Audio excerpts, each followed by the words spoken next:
नमस्कार, स्वागत है आपका। आपके साथ मैं दीपेश परगले। देश का नंबर 1 चैनल रिपब्लिक भारत देख रहे हैं आप, जहां दिन भर की तमाम बड़ी खबरों से आपको रूबरू करवाएंगे। वो कौन सी महत्वपूर्ण खबरें रहने वाली है जिन पर दिन भर हमारी नजर रहेगी, वो 5 बड़ी खबरें इस वक्त आपके टेलीविजन स्क्रीन पर गए। प्रधानमंत्री नरेंद्र मोदी धुआंधार प्रचार रैलियों को संबोधित कर रहे हैं और आज राजस्थान के चुरू पहुंचने वाले हैं। तो उधर पश्चिमी उत्तर प्रदेश में योगी आदित्यनाथ की सभा होनी है। देवभूमि में बीजेपी के राष्ट्रीय अध्यक्ष जेपी नड्डा पहुंच रखे हैं। लेकिन इससे इतर 2 और महत्वपूर्ण खबरें कांग्रेस के घोषणा पत्र पर नजर होगी, तो संजय सिंह क्या खुलासा करेंगे वो भी हम आप तक जानकारी पहुंचाएंगे।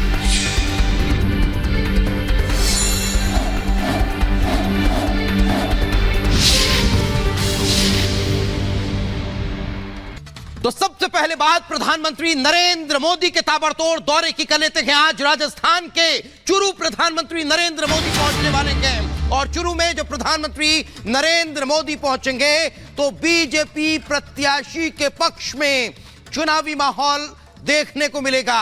मरुधरा में बीजेपी के चुनाव प्रचार के लिए प्रधानमंत्री नरेंद्र मोदी पहुंच रखे हैं। 25 सीटों पर इसका सीधा असर देखने को मिलने वाला है। लेकिन सबसे बड़ी बात कि भारतीय जनता पार्टी के तमाम दिग्गज नेता चुनाव मैदान में उतर चुके हैं। 5 दिनों के अंतराल में ये 3 दौरे, पहले अमित शाह पहुंचे, आज प्रधानमंत्री नरेंद्र मोदी पहुंच रखे हैं और 7 अप्रैल को राजनाथ सिंह दौरा करने वाले हैं। यानी समझा जा सकता है कि हाल ही में मिली प्रचंड जीत के बाद भी बीजेपी हर चुनाव को मिशन मोड में लेती है, हर काम को इसी मोड के साथ करती नजर आती है। 3 बड़ी तस्वीरें 3 बड़े नेताओं की रैली की।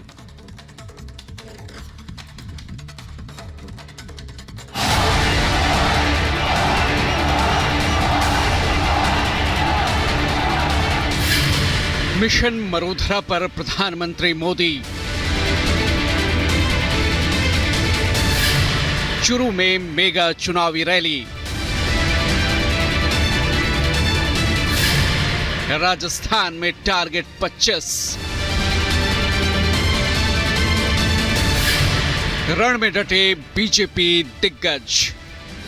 आपका आशीर्वाद है, अब की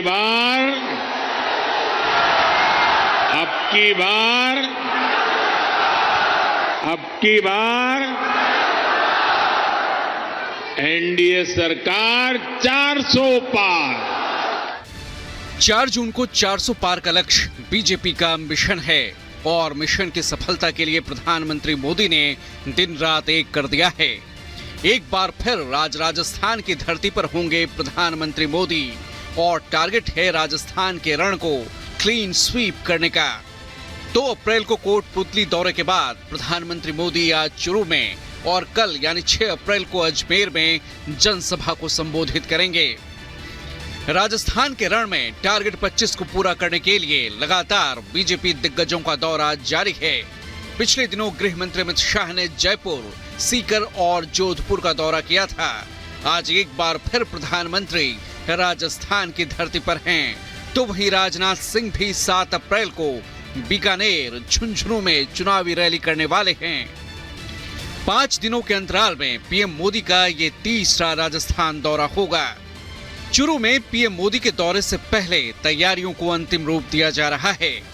चुरू में देवेंद्र झाझड़िया बीजेपी प्रत्याशी हैं, तो वहीं कांग्रेस की टिकट पर राहुल कसवां उम्मीदवार हैं। 2 बार चुरू से सांसद रहे हैं राहुल कसवां।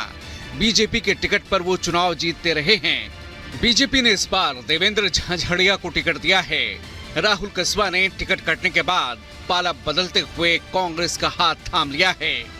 400 पार के लक्ष्य को हासिल करने के लिए पीएम मोदी जी जान से नेतृत्व कर रहे हैं और इस लक्ष्य को पाना तभी मुमकिन है जब बीजेपी उत्तर भारत के राज्यों में जबरदस्त प्रदर्शन करे और राजस्थान में इसी लिहाज से नई सरकार बनने के बाद क्लीन स्वीप का लक्ष्य पार्टी ने अपने लिए तय कर रखा है और हर चुनावी रैली में पीएम विपक्ष की चुन चुन कर बखिया उधेड़ रहे हैं। ये पहला ऐसा चुनाव है जिसमें सारे भ्रष्टाचारी मिलकर भ्रष्टाचार पर कार्रवाई रोकने के लिए रैली कर रहे हैं। मैं कहता हूं, भ्रष्टाचार हटाओ। वो कहते हैं भ्रष्टाचारी बचाओ। पीएम मोदी आज सुबह स्पेशल प्लेन से 8:15 बजे जयपुर पहुंचेंगे।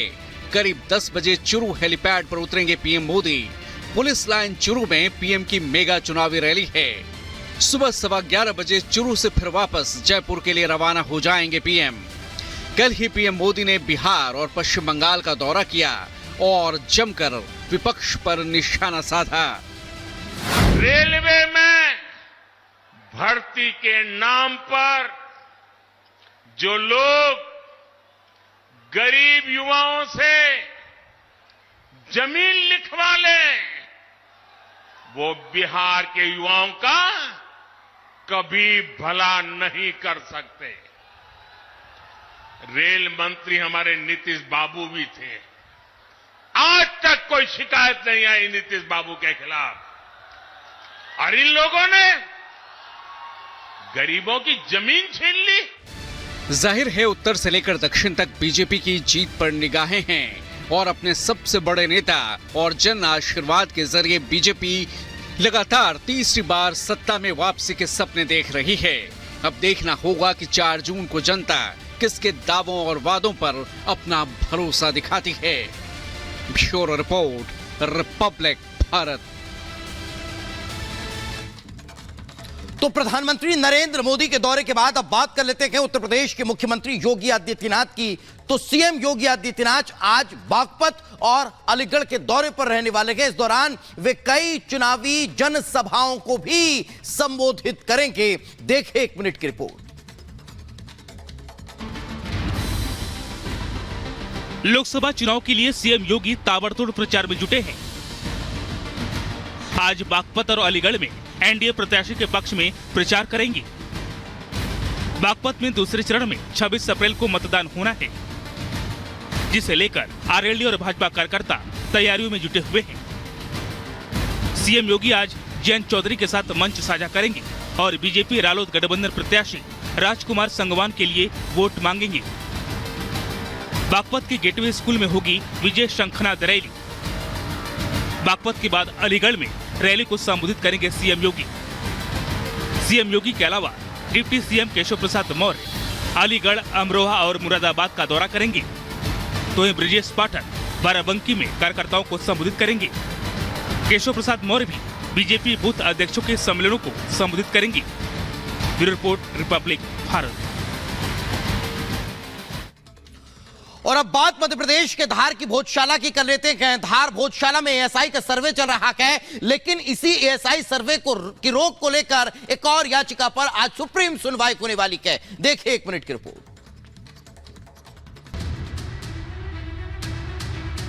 मध्य प्रदेश के धार स्थित भोजशाला में हो रहे एएसआई सर्वे पर रोक लगाने की मांग को लेकर दाखिल एक और याचिका पर सुप्रीम कोर्ट आज सुनवाई करेगा। इस मामले में दाखिल पहली याचिका पर सुनवाई करते हुए सुप्रीम कोर्ट ने सर्वे पर रोक लगाने से इनकार कर दिया था। सुप्रीम कोर्ट ने 1 अप्रैल को दिए अपने आदेश में कहा कि सर्वेक्षण के नतीजे के आधार पर उसकी अनुमति के बगैर कोई कार्रवाई नहीं की जानी चाहिए।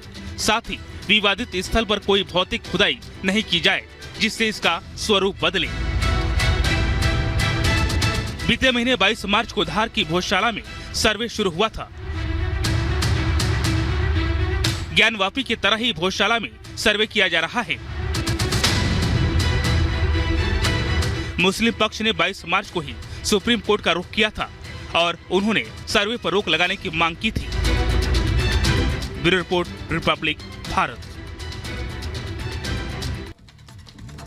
और अब एक बार फिर बात कर लेते हैं चुनावी दौरों की। तो आज भारतीय जनता पार्टी के राष्ट्रीय अध्यक्ष जेपी नड्डा हरिद्वार के दौरे पर रहने वाले हैं, जहां वे चुनावी जनसभा को संबोधित करेंगे। देखिए 1 मिनट की रिपोर्ट।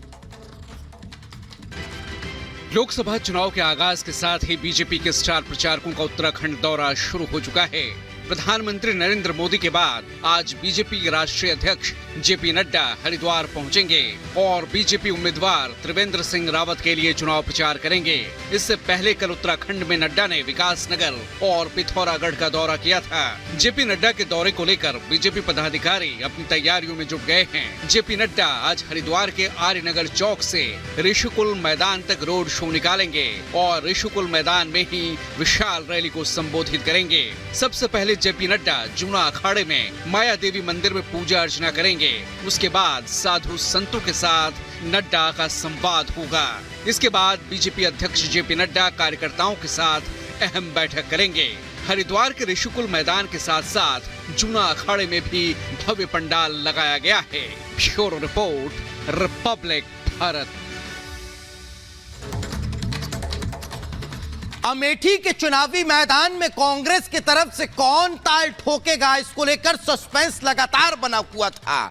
लेकिन उसी बीच रॉबर्ट वाड्रा की एंट्री हो गई और वो कह रहे हैं कि अमेठी से चुनाव लड़ने को मैं तैयार हूं। जैसे कि इस बात की चर्चा शुरू हुई, राजनीतिक प्रतिक्रियाओं का दौर भी शुरू हो गया। देखिए रिपोर्ट।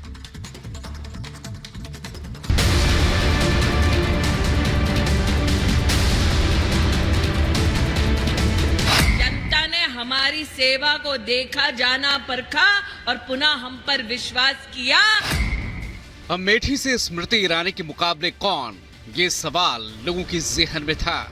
स्मृति ईरानी को दोबारा अमेठी से टिकट दिए जाने का ऐलान बीजेपी ने बहुत पहले कर दिया था, जबकि कांग्रेस ने अमेठी से राहुल या गांधी परिवार के किसी सदस्य की उम्मीदवारी पर चुप्पी साध रखी है। राहुल ने वायनाड से नामांकन दाखिल कर दिया, जबकि अमेठी से उनके दोबारा चुनाव लड़ने पर सस्पेंस बरकरार है।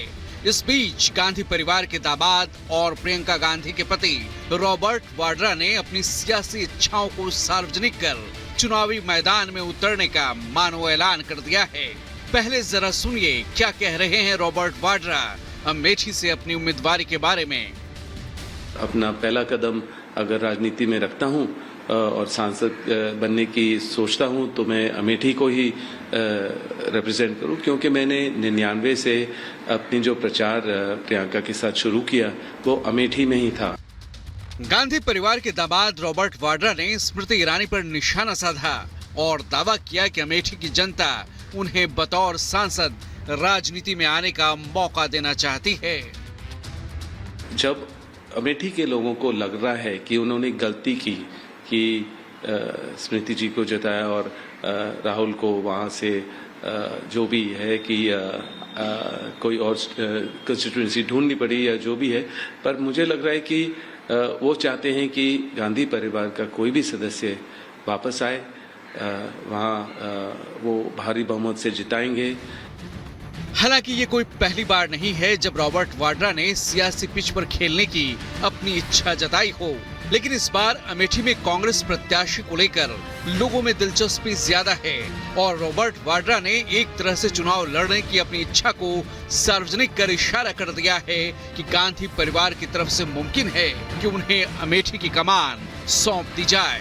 अब वाड्रा के बयान के बाद सियासी तंज भी शुरू हो गए हैं।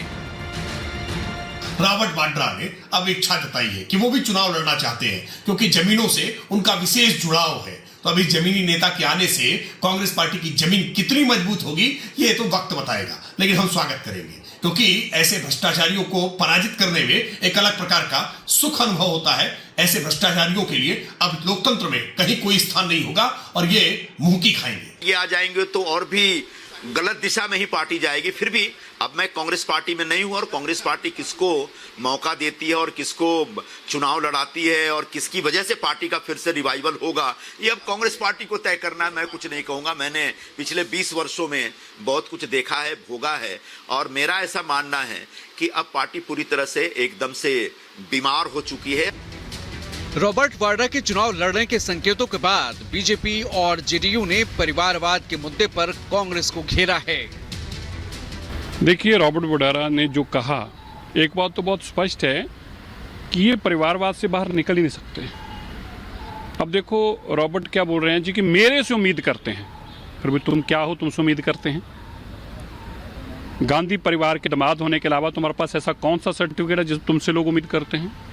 तो बहुत स्पष्ट है ये लोग परिवार से बाहर जा नहीं सकते। रॉबर्ट वाड्रा जी भी गांधी नेहरू परिवार के माननीय सदस्य हैं। उनके उम्मीदवारी के बाद ये जो सैकड़ा है परिवारवाद का, ये पूरा हो जाएगा। मैं चाहता हूं कि वो वहां से चुनाव लड़े। राहुल गांधी के वायनाड से नामांकन भरने के बाद स्मृति ईरानी कांग्रेस से अमेठी उम्मीदवार पर सवाल उठा रही थीं। स्मृति ने तो वायनाड जाकर भी राहुल के खिलाफ प्रचार का मोर्चा खोल दिया, लेकिन राहुल गांधी अभी तक अमेठी से चुनाव लड़ने या नहीं लड़ने को लेकर खामोश हैं। अब वाड्रा के ऐलान के बाद सवाल ये है, क्या अमेठी में स्मृति के खिलाफ मैदान में उतरने से डर गए हैं राहुल? दरअसल 2019 के लोकसभा चुनाव में राहुल को स्मृति ईरानी ने 55,000 वोटों से मात दी थी।